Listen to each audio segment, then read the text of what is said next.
Hey guys! Today I'm going to be reviewing Everything Everything by Nicola Yoon.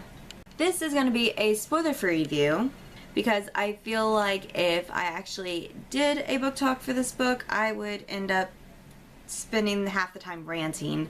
So I'm better just keeping it spoiler-free. This book follows a girl named Madeline who has immunodeficiency, which is a really rare disease, and it makes it so she cannot even leave her house. And to her, this is perfectly normal because she's never known anything different until a cute boy and his family move next door, and then she starts wanting things that she never wanted before. As you guys know, there is a movie that's coming out for this book. Actually, it may already be out. I am not 100% sure. Unless I actually intend to see the movie, I don't really keep up with it. And I will say, when I started this book, I had no intention of seeing the movie. About 100 pages in, I really did want to see the movie. And by the end of the book, I don't think I could see this movie. This book is actually an incredibly fast-paced read. I started this at like 12 o'clock in the afternoon, and by 4 o'clock I had only about 100 pages left to read. And I saved those last 100 pages so I could read them at work. So I would consider this book a book that you can read in one sitting. And what I think makes it an incredibly fast read is not only the plot, which the plot was really good, but a lot of the conversations are done in IMs, and half the book also is filled with illustrations, much like this one.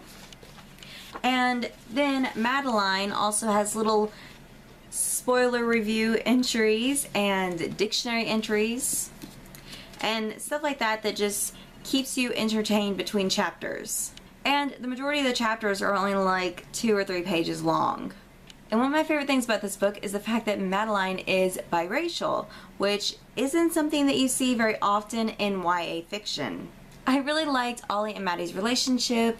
It was really sweet, and you could tell that Ollie cared a lot about her. I actually wouldn't have minded if this book had been told in dual point of view. That way we could learn more about Ollie more personally. Well, those are my positives for this book. Now let's talk about the negatives, which I'm sorry, but all books have them.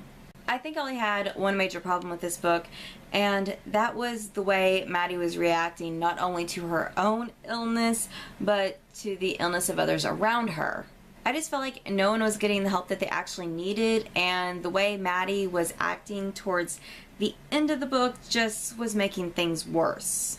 I can understand her frustration after she learns so much about herself in such a small amount of time, but it's just the way that she was reacting to everything without really even thinking anything through was just driving me a little crazy. Overall, I really enjoyed Everything. I like the characters and the story, and even though I think my negative feelings for this book outweigh the positive feelings, I do intend to pick up more of Nicola Yoon's books because this was a really good book. I just didn't like the way that the illnesses were treated. My overall rating for this book was a 3 out of 5 stars. Well, that's it for this video. Thank you guys so much for watching, and I'll see you next time. Bye!